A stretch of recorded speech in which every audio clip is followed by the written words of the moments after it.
नमस्कार दोस्तों, मैं भी उठाकर स्वागत करता हूं आपके अपने YouTube channel education classes TV India. आज की इस वीडियो में देखेंगे कि रॉकेट्स कैसे वर्क करते हैं।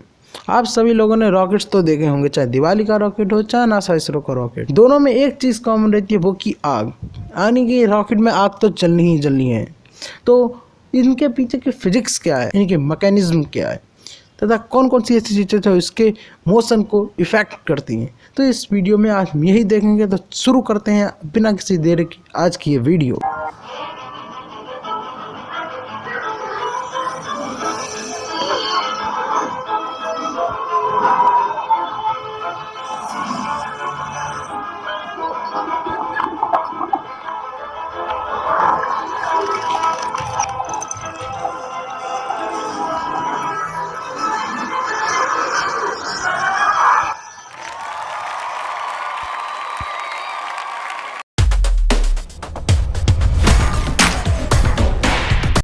तो दोस्तों, सबसे पहले हम बात करते हैं रॉकेट के स्ट्रक्चर्स के बारे में। रॉकेट के स्ट्रक्चर्स को 4 मेजर सिस्टम में डिवाइड किया जाता है। जो इसका पहला सिस्टम होता है वह कहलाता है स्ट्रक्चरल सिस्टम। स्ट्रक्चरल सिस्टम एक बेलनाकार आकृति होती है जिसके अंदर रॉकेट की सभी चीज़ों को एकत्र करके रखा जाता है, जिसके अंदर हमें रॉकेट की body, nose, cones and the fins को शामिल किया जाता है। दूसरी स्ट्रक्चर इसकी प्रोपल्शन सिस्टम कहलाती है। प्रोपल्शन सिस्टम के अंदर हम इंजन को, ऑक्सीडाइजर को एंड फ्यूल टैंक को शामिल करते हैं। इन सभी चीज़ों को एकत्र करने का काम ये सिस्टम करता है। तीसरा सिस्टम हमारा पायलट सिस्टम कहलाता है। इसके अंदर वह सभी चीज़ों को एकत्र करा जाता है जो हमें स्पेस में ले जानी होती हैं, जैसे कि हमारे space crafts, satellites and human beings. चौथा सिस्टम हमारा गाइडेंस सिस्टम कहलाता है। इस गाइडेंस सिस्टम के अंदर हम रडार्स एंड कंप्यूटर्स को शामिल करते हैं, जो कि हमारे स्पेस में रॉकेट्स को ड्राइवरलेस बनाते हैं तथा उनको कंट्रोल करने का कार्य करते हैं।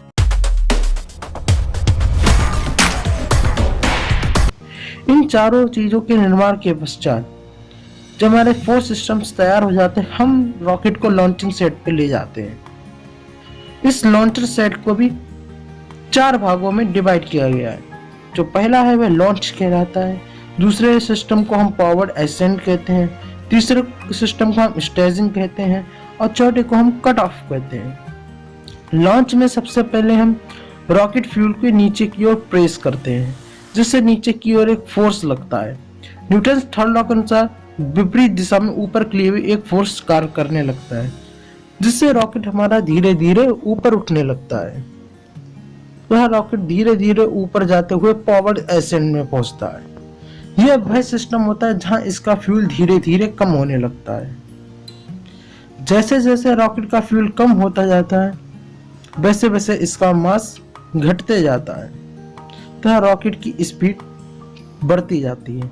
लेकिन इसके बावजूद भी इसका मास बहुत ज्यादा रहता है, इसलिए यह पहुंचता है स्टेजिंग स्टेज में, जहां इसके बड़े पार्ट्स को डिवाइड कर दिया जाता है, जो आप स्पेस एक्स की एक क्लिप में देख रहे हैं। ये हमारी कहलाती है सीरियल स्टेजिंग, जहां हम रॉकेट के बड़े पार्ट को अलग कर देते हैं। जैसे ही रॉकेट का बड़ा पार्ट अलग होता है, फिर हम इसे 90 डिग्री तक रोटेट करना शुरू करते हैं। इस 90 डिग्री पर रोटेट होने के लिए जो मेन सिस्टम जो वर्क करता है वो हमारा कहलाता है कंप्यूटर एंड रडार सिस्टम, जो कि इसे 90 डिग्री पर मेंटेन कर रखने का कार्य करता है और इस रॉकेट को पृथ्वी की ऑर्बिट में ले जाता है। जहां यह रॉकेट पृथ्वी की ऑर्बिट में पहुंचता है, वह सिस्टम हमारा कहलाता है कट ऑफ। इस तरीके से हमारे रॉकेट पृथ्वी की ऑर्बिट में पहुंच जाता है, वहां चक्कर लगाने लगता है। यह हमारे रॉकेट की एक सिंपल मैकेनिज्म थी।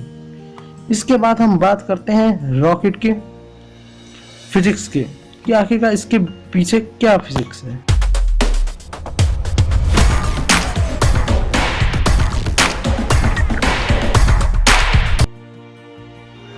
तो दोस्तों, रॉकेट साइंस के पीछे जो फिजिक्स होती है वो न्यूटोनियन मैकेनिक्स या क्लासिकल मैकेनिक्स कहलाती है। जो मेनली कॉन्सेप्ट जो रॉकेट साइंस के पीछे वर्क करता है वो हमारा न्यूटन्स थर्ड लॉ होता है। न्यूटन्स थर्ड लॉ ये कहता है कि जितना फोर्स हम किसी वस्तु पर लगाएंगे वह वस्तु भी हम पे उतना ही फोर्स लगाएगी। अब हम बात कर लेते हैं रॉकेट की। तो रॉकेट का जो फ्यूल टैंक होता है उसमें बड़ा फ्यूल उस टैंक की दीवार के चारों ओर फोर्स लगाता है, जिसके कारण फ्यूल टैंकी की जो दीवारें हैं वे भी ठीक उतना ही फोर्स विपरीत डायरेक्शन में फ्यूल पे लगाती हैं, जिससे कि ये दोनों एक दूसरे से अट्रैक्ट रहते हैं, जुड़े रहते हैं, इधर उधर नहीं होते। लेकिन जैसे ही इन फ्यूल टैंक की एक दीवार टूटती है तो उसका रिजल्ट ये होता है कि 3 डायरेक्शन में जो फोर्स है, जो वर्क करने वाला जो फ्यूल फोर्स लगा रहा है, वह फोर्स बॉडी के द्वारा लगाए गए फोर्स से कैंसिल हो जाता है, लेकिन एक पार्ट अलग हो जाने के कारण वह फोर्स कैंसिल नहीं होता, जिससे कि फ्यूल टैंक के वाल के द्वारा लगाया जाने फोर्स उस गैस को बाहर की ओर फेंकने लगता है। इसका रिजल्ट इन ये होता है ठीक उतना ही फोर्स वह भी विपरीत डायरेक्शन में लगाता है।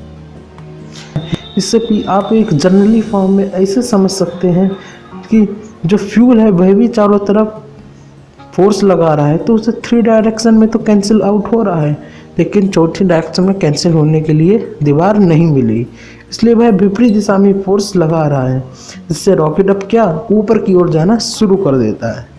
ये हमारी मैकेनिक्स कहलाती है, न्यूटोनियन मैकेनिक्स, जो रॉकेट में वर्क करती है, न्यूटन थर्ड लॉ के अनुसार वर्क करती है।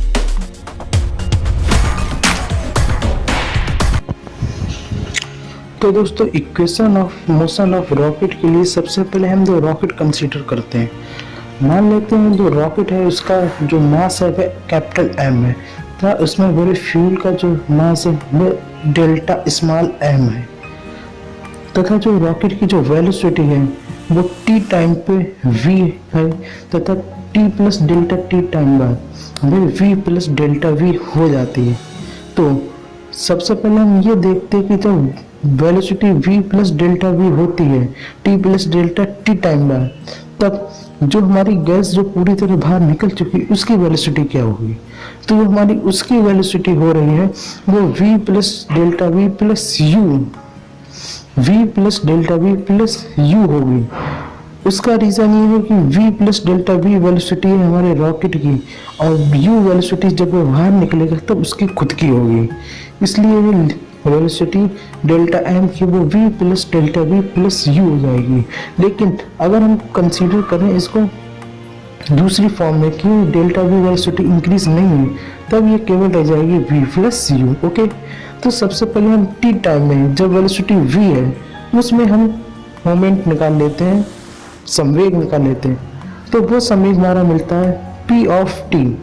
एक जो संवेग वो टाइम के फंक्शन में लेते हैं p of t is equal to m plus delta m cross v, cross नहीं मतलब कि मल्टीप्लाई है, तो m plus delta m v vector. Okay, जो हमारे फाइनल मोमेंटम है यानी कि डेल्टा t टाइम बाद, वो हम लेते हैं p t plus delta t is equal to m v plus delta v plus delta m v plus delta v plus u। Okay, अब if delta v is equal to 0 then क्या होगा, p t plus delta t is equal to m v plus delta v plus delta m v plus u। तो delta v is equal to 0 होगा, वो सिर्फ किसके लिए होगा, gas के लिए। ओके, अब change in momentum delta p निकालें, तो p t plus delta t minus p of t is equal to, दोनों कैंसिल आउट हो जाएंगे, क्या क्या होगा वो देखिए m v। ओके, ये कैंसिल आउट होगा, और हमारा जो कैंसिल आउट होगा वो होगा डेल्टा m v। ओके, ये कैंसिल आउट हो जाएगा, बचेगा m डेल्टा v plus delta m u। Therefore delta p को हम लिख सकते हैं dp upon dt is equal to limit delta t tends to 0 के लिए हम लिख सकते हैं m dv upon dt plus u dm upon dt। ये हमारी इक्वेशन कहलाती है रॉकेट मोशन की। तो आज की वीडियो के लिए इतना ही, आशा करता हूँ आपको ये वीडियो अच्छी लगी होगी। इसी मोशन के आधार पर हम स्पेस में रॉकेट्स को भी उड़ाते हैं।